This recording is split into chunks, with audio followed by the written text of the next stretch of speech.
Hey party members, before we get started, I just want to remind you that my 1000 subscriber live stream is 1 week today on Monday the 22nd of November at 8 PM GMT.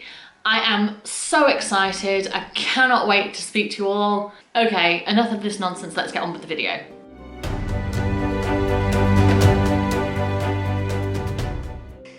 Okay, so it's that time of year. It's pretty easy to sort of chill out over winter when LARP events are calming down.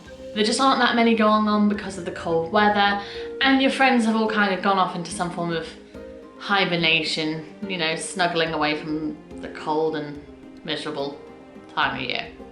However, that does not mean that LARP is over until the spring. So here are some tips that I have to help you keep on LARPing over winter.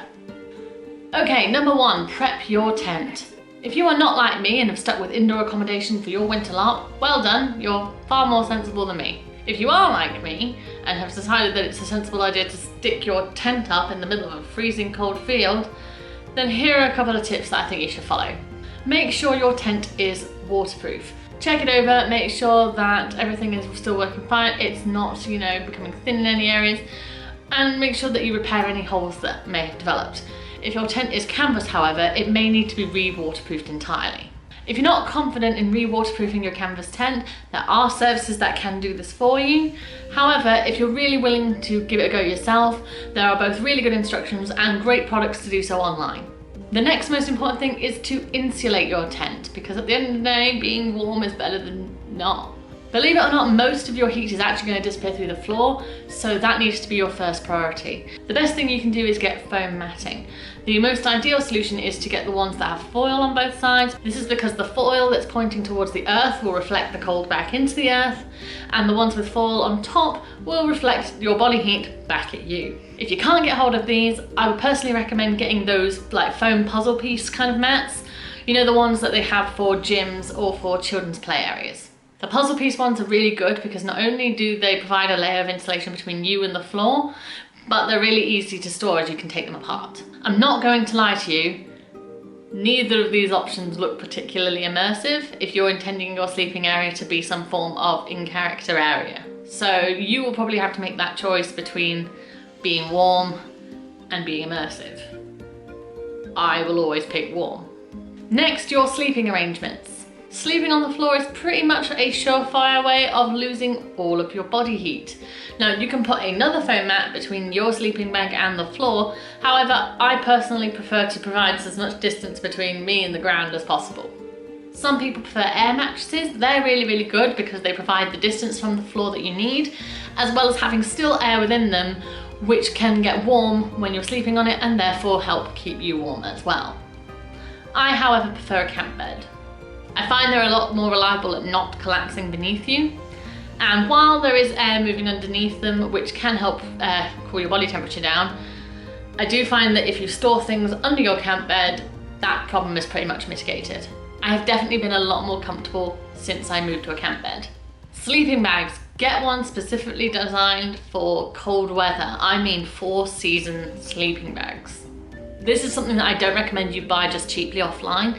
Have a look around, see what other people recommend, get one that's really highly recommended, because then at least you know other people have tested it out before you have to go off and find out whether you're going to freeze to death in a field in the middle of nowhere.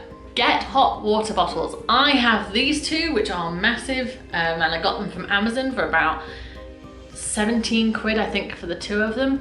I think they're brilliant. I took them with me LARPing a few months ago, albeit it was summer, but those nights are cold.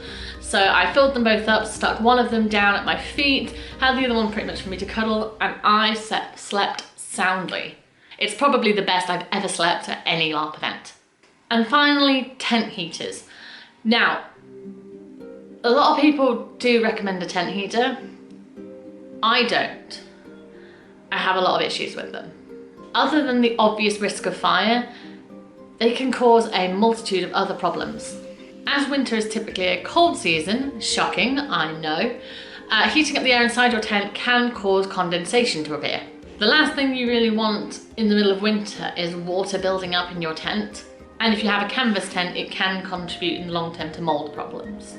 Gas-powered heaters and wood burners are lovely, except for the part where if you don't ventilate them properly, they can give you carbon monoxide poisoning. If you do insist on having one, canvas tent companies can install a flume hole for you to make sure that they are ventilated properly. So make sure that when you're buying a canvas tent, if you do need to have one, that you get somewhere that knows how to do it properly and has a good reputation. Oh, and it may seem obvious, don't put barbecues in your tent to help you keep warm. Having to tell your loved ones that you died in a tent at a LARP event due to a carbon monoxide poisoning is not a conversation that I or any other LARPers I know want to have. And after all that, there's no guarantee that your heater is even going to circulate heat around your tent properly. So after all those risks, concerns and efforts, it may have all been for naught anyway. Okay, number 2, eat hot food. Okay, so I know I've said this a billion times, I've repeated it in so many videos, but you know what? I'm just gonna say it again. Eat proper food at LARP. Hot food. I'm currently in the process of researching and planning an entire video all about eating properly at LARP. In fact, it may escalate into a few videos because I want to talk a lot about immersive food in general and how that can contribute to your roleplay. But long story short, because of that, I'm not going to go too far into detail in this video because I don't want to spoil my future content. So if that sounds really interesting to you, hit the subscribe button, hit that little notification bell, and that way you won't miss out when it gets uploaded. So I'll give you the general gist. Hot food is best at LARP in general. And this is because not only does it heat you up from the inside, but hot food generally takes less energy to digest, so you will end up with more energy overall from eating it. And there is definitely no downside to that when you're LARPing out in the cold. I am a big advocate for one pot recipes at LARP. This is generally so that there's minimal washing up as possible, but think about it, unless you've got somewhere inside to be doing your washing up, you are going to have to plunge your hands into freezing cold water to get your things clean. Let's minimize that as much as possible, spend as little time doing it as you have to, make sure you've got one pot recipes. If you're able to cook on an open fire and you're allowed to do so, there can be benefits from that. Unlike when cooking on a gas camping stove, cooking over an open fire is going to keep you a lot warmer. And there's lots of great recipes for cooking on a campfire. I love campfire jacket potatoes. They are absolutely brilliant. They do take ages to cook, however, about an hour and a half. So generally you won't be able to leave the fire while they're cooking, which is obviously a big downside. Remember, you can't leave fires unattended. Make sure you have a large bucket of water for any fires that need to be extinguished quickly, and make sure all ashes are fully cooled before you walk away from that fire pit. Number 3, layer your costume. You will generally hear this throughout the entirety of winter, whether you're going to a LARP or not. Layers are a lifesaver when you're cold. Not only do layers provide thicker insulation, but what they also do is trap air in between the layers, which warms up from your body heat, which then in turn keeps your body warm. So make sure you apply this to your costumes. Get lots of loose layers, not necessarily ones that are blowing around in the wind, but ones that are loose enough to trap the air between them so you get that extra warmth. Make sure you have a bunch of layers so that you can layer up or down depending on the temperature. You don't want to be walking into a big warm room in a big coat that you can't really take off because it's huge and thick and you just end up sweating everywhere. It's gross. And you definitely don't want to be out in loads of thin layers, go out into the cold and instantly freeze to death. Focus on thick, high quality fabrics for your costume. Things like wool or cotton canvas are really good because they often are waterproof, they can keep the heat in, and definitely are a good place to start. And as anyone who has worn leather in a hot summer knows, that's also really good for keeping the heat in as well. When you get cold, your body reacts by focusing heat production on your vital organs, and that can cause your extremities to get very cold very quickly. That's why you get frostbite on your fingers and toes first. That's because they're just simply not as important as your vital organs, so essentially your body abandons them to save the more important stuff. So make sure you invest in good socks and good gloves to keep your extremities warm. Even better if you can invest in waterproof socks. I have a bunch of ones from Sealskins, which are really, really good. They add that extra bit of waterproofing, which will help your feet from getting wet and cold and they're essentially great if you have unreliable shoes. Which reminds me, get reliable shoes. Waterproof socks are not an excuse to wear subpar footwear to a LARP event. Winter means wet, it means slippery, and you're a lot likely to go over on your ankle if you're not wearing proper ankle support. Take care of your feet. And while you're at it, be realistic about the weather. It's wonderful if your character looks great going bare-chested up across a battlefield, but if you're shivering half naked and blue in the winter, trust me, you won't look as epic as you did before. And don't bother turning to me and go, my character doesn't wear a cloak. Shut up, get a cloak on, and have a cup of tea. Under no circumstances are you to freeze for the sake of characterization or immersion. It's not worth it, don't do it, ever. Number 4, watch your weapons. Now, if you've never been LARPing before, it may surprise you to learn that LARP weapons can and do react to the cold. And I don't mean that they get cool ice powers, though that would be really awesome. The truth is that in cold weather, latex can become hard, and that means if you get hit with one, it can hurt.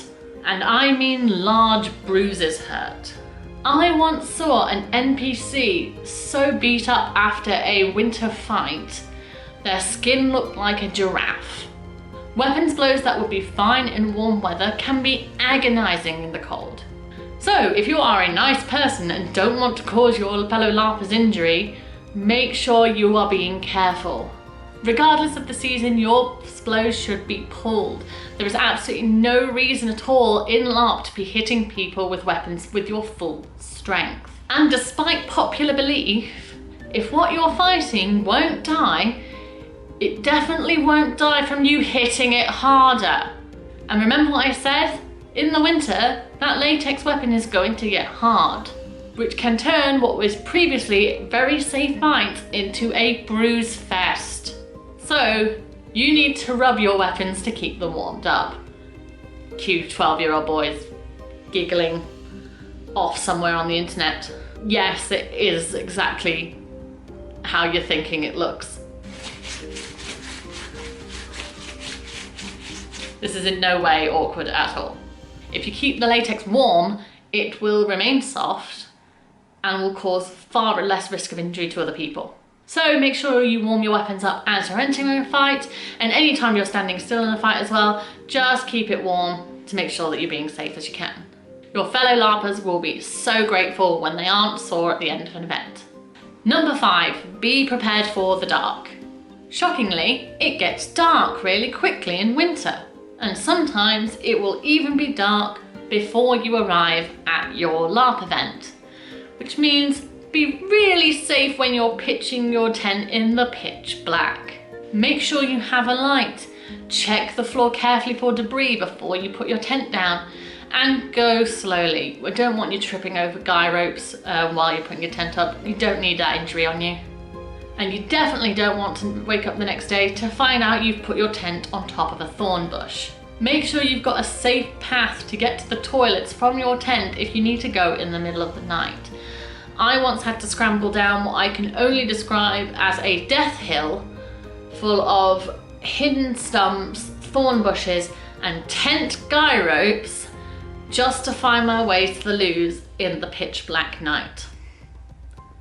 Don't be like me. I mean, seriously, how I'm alive, I genuinely don't know. When you're actually playing your game, make sure you have a light with you, especially if none have been provided. I have this wonderful glowing light gem that I got from Monster Minx on Etsy.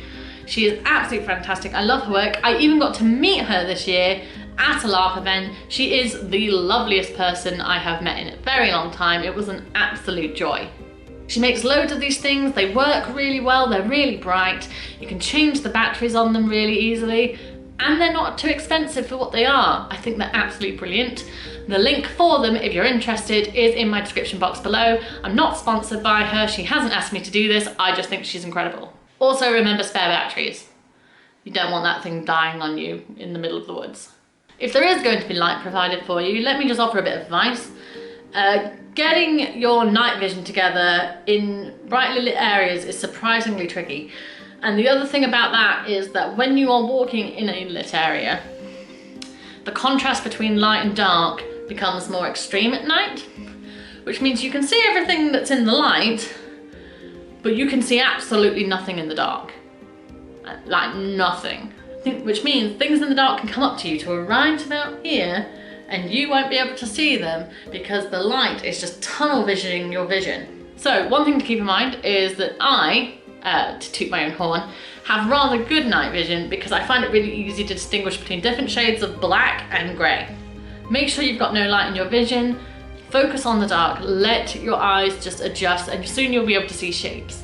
It sounds kind of like sucking eggs, but trust me, the more you do this, the easier it gets. And you'll be able to see things coming at you from meters away as opposed to when they just appear right there. I don't like jump scares, I like to see what's coming.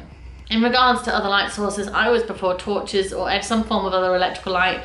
Under no circumstances at any LARP I've seen should you take a wooden torch and walk around the woods with it. That is such a risk for fire. Don't do it. If other LARPers do it, don't let them. Event organisers may have organised a way to do it safely. It depends on where you are in the world and what the regulations are. Don't do it yourself. You don't need a forest fire on your conscience. I'm definitely going to be taking some lights with me when I go LARPing this winter, and that's actually what my next video is going to be about. I'm going to be telling you about one of the events I'm going to in just a few months. I'm very excited to go. I can't wait to tell you about it. So don't forget to subscribe so you don't miss that video. Thank you so much for watching. I hope you're staying safe. I hope you're staying healthy, and I'll see you on a battlefield soon.